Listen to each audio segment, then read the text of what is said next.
تاج القرآن الكل يعرف هذه المسابقة اللي لحقت إلى طبعتها الثالثة عشر. اليوم من نصيبنا ومن حظنا استضافة المتوج باللقب حاضر معنا لعدد اليوم من برنامج صباح الشروق، كي نهنئ مروان مولاي مصطفى، وأيضا من خلاله راح تكون إضاءة حول يوم العلم، اليوم الوطني 16 أبريل. مرحبا بك مروان. أهلا بك مروان. أهلا مرحبا بكم، صباح الخير، صباح الشروق، صباح الجزائر الطيبة، صباح العلم، صباح التفاؤل، صباح الأمل إليكم جميعا أخي لطفي وأختي، الله يبارك فيكم إن شاء الله. عيدكم مبارك وتقبل الله منا ومنكم إن شاء الله صالح الأعمال. إن شاء الله سنقضي وقت ممتع في هذه اللحظات الجميلة إن شاء الله معكم بإذن الله. الله. ألف مبروك. الله يبارك فيك. مبروك. بارك الله فيك. كنا هناك عبر مواقع التواصل الاجتماعي، لكن جات الفرصه انه نهنئوك مباشره امام الملايين من المشاهدين. انت فخر لشباب الجزائر مروان. في كل مره يعني تفاجئنا، ما نتفاجئوش لانه صرنا متعودين على الاجتهاد نتاعو والابداع من خلال استضافتك عبر برامج صباح شروق في طبعات مختلفه. اليوم ومتنوعه. اليوم راك لحقت من خلال مشاركتك على الطبعه 13 لتاج القرآن. كيفاش تثمن هذه المشاركة وكيفاش تثمن حصولك على اللقب؟ أولا بسم الله الرحمن الرحيم والصلاة والسلام على أشرف المرسلين. تحية طيبة لكل الجمهور الذي سيشاهد هذه الحصة. أولا أنا نشكرك أخويا لطفي وطاقم قناة الشروق وحتى أختي، يعني الله يبارك ما شاء الله عليكم على هذه الدعوة الطيبة المتميزة، والتي أظهرتم من خلالها أنكم تشجعون أهل القرآن الكريم وأنكم تشجعون كل المواهب اللي موجودة في الجزائر من خلال هذا البلاطو الذي أعتقد من أفضل البلاطوهات اللي حضرنا فيها، وكان لنا نقطة تحفيز ونقطة دفع قوية جدا. أتذكر أخويا لطفي أني التقيت بك هنا في نفس الاستوديو سنة 2019 وكانت أعتقد أول خرجة إعلامية، وكانت لها يعني صدى كبير جدا وأثر وبصمة قوية جدا في أنها تعطيني دفع قوي جدا في تحقيق كثير من المجالات. والحمد لله. فضل اجتهادك. الحمد لله، الله يبارك فيك. الحمد لله. مسابقة تاج القرآن الكريم أولا هي مسابقة رائدة وطنية يعكف عليها التلفزيون العمومي، من أقوى المسابقات في الجزائر، إن لم أقل هي مسابقة عالمية حتى أصبحت تشاهد من العالم، وبفضل ما أنجبته من قراء وما أخرجته من هذا المعهد القوي جدا. هذا المعهد الذي يصل إليه 12 متنافسا من بين أكثر من حوالي 900 متنافس، يعني من 900 متنافس راح يخرج 12 متنافس اللي في شهر رمضان المبارك ليتنافس ويتسابق في مائدة القرآن الكريم. وما أجمل من التسابق في مجال القرآن الكريم مصداقا لقوله سبحانه وتعالى: وفي ذلك فليتنافس المتنافسون. مسابقة تاج القرآن الكريم أنا بمثابة حلم يعني حقيقة من أستاذ لطفي، ولقد طالما كنت تكلمت عنها سنة 2019 في اللقاء الذي كان معك.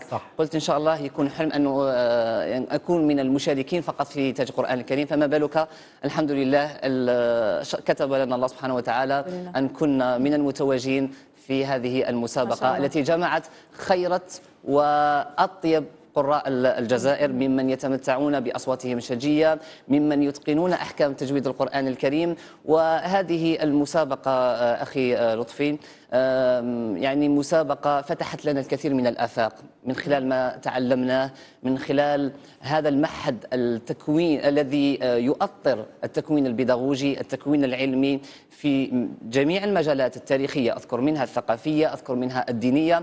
فالحمد لله بمثابة منارة وشعلة قدمت لنا الكثير من خلال هذا الشهر الفضيل. نفتخر بمثل هذا البرامج. صار فيه إقبال رهيب من قبل الشباب لحفظ القرآن الكريم من خلال البرامج المختلفة. مزامير داود أيضا من البرامج التي تعرض عبر قناة الشروق تي في كما قال مروان. صار فيه منافسة جميلة. ولو كنت صغير السن يعني شاركت في مزامير داود يعني ما شاء الله والله المسابقة يعني يتابعها الملايين. أنت نظرت اليوم مع أخي المقدم البرنامج رضوان حسين الذي نقدم له كل تحية مباركة على ما يقدمه لهذا البرنامج.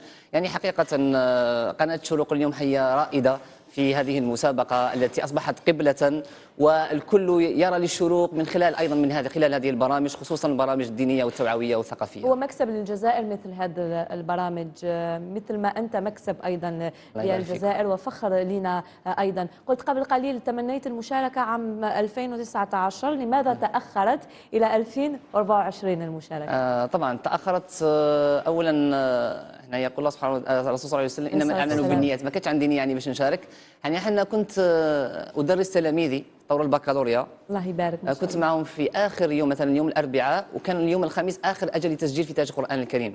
فاتصل بي صديقي من ولايه سوكي كذا، قال لي يا مروان انت كنت تتكلم في الاستوديوهات على انتاج القران الكريم، لماذا لا تشارك؟ قلت له يعني اصبر.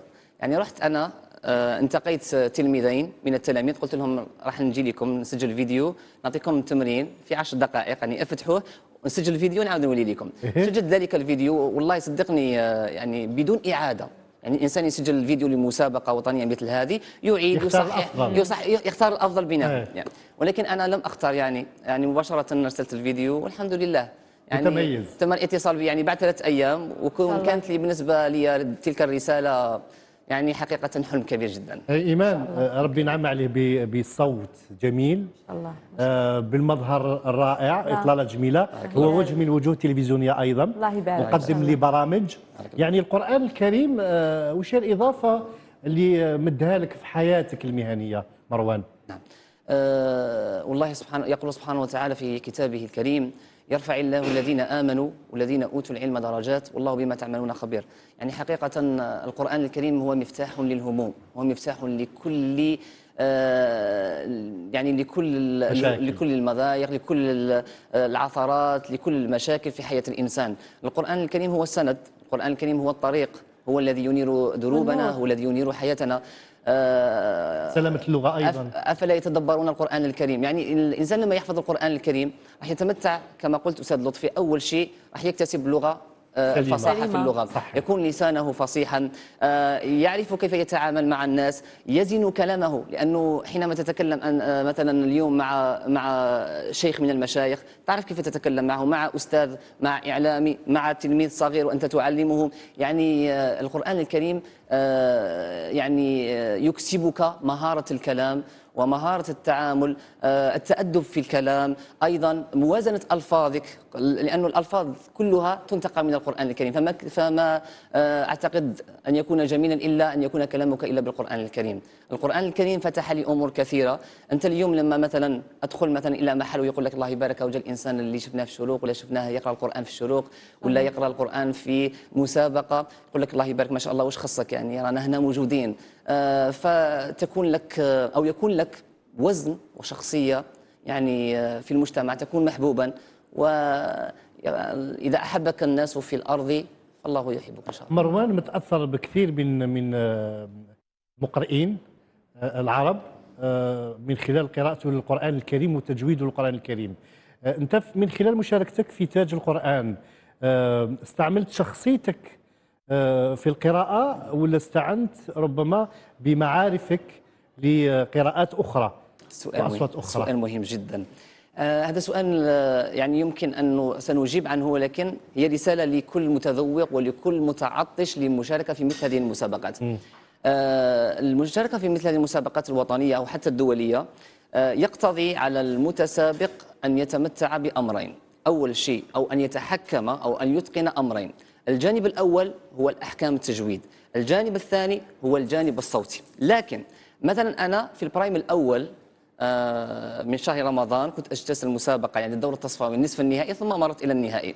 في الدور النصف النهائي كان الأستاذ يوسف سلطاني الذي نوجه له تحية، وهو المنشد المتقن والملحن يعني ما شاء الله، تحيتنا إليه. كان وجهني قال لي يا مروان أنت اليوم اخترت نبرة عبد الباسط عبد الصمد، لكن هل تمتلك شخصية عبد الباسط عبد الصمد في الحقيقة؟ هل يوجد حفيظ دراجي مرتين؟ هل يوجد أستاذ لطفي مرتين؟ هل يوجد أستاذة مثل هذه يعني مرتين؟ لا، إنما حاول أنك تتميز ببصمتك، تتميز بصوتك، تتميز بشخصيتك الصوتية حتى يستمع إليك الناس. لأنه بعدين أنت لما تقلد مثلا المنشاوي موجود على اليوتيوب، فأنا نحب يكون مروان هو الأصل يعني. نعم، يكون الهوية مثل قالت الأستاذة، يكون الهوية نتاعك في القراءة. فأنا عملت على البرايم النهائي أني أشتغل عليه، وحقيقة لما قدم لي الأستاذ الملاحظات قال لي مروان اليوم أخذت كل الملاحظات التي قلتها. اليوم اكتشفنا أنه في المنصة موجود مروان مش موجود آخر يعني. ولذلك على المتسابقين الذين يشاركون في هذه المسابقات أن يكونوا نفسهم، نعم يقال أن حسن الأداء من حسن الاستماع، جميل، لكن من الأفضل للإنسان أن يكسب نفسه شخصيته وبصمته في التلاوة، ولا يعني من الأحسن يستمع إلى مقرئين، نعم، ثم يكون أذن موسيقية خاصة به.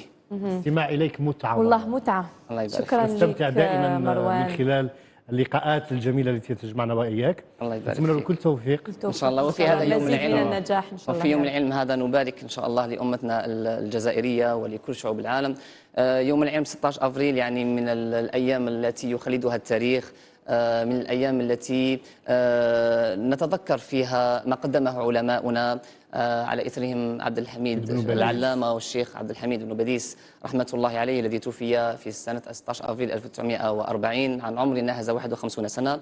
واليوم نحتفي أيضا ب يعني تسليم مكتبته الشخصية بولاية قسنطينة، والتي سميت على اسمه بولاية العلم والعلماء هكذا. واليوم تم نقل المكتبة إلى إلى مسجد الجزائر الأعظم. فنبارك لجزائرنا بعلمائنا بشهدائنا الأبرار الذين قدموا النفس والنفيس، قدموا العلم، طلبوا العلم وتركوا لنا بصمة ورسالة في وما زالت الجزائر بخير بأمثالك مروان. شكرا جزيلا لك. شكرا.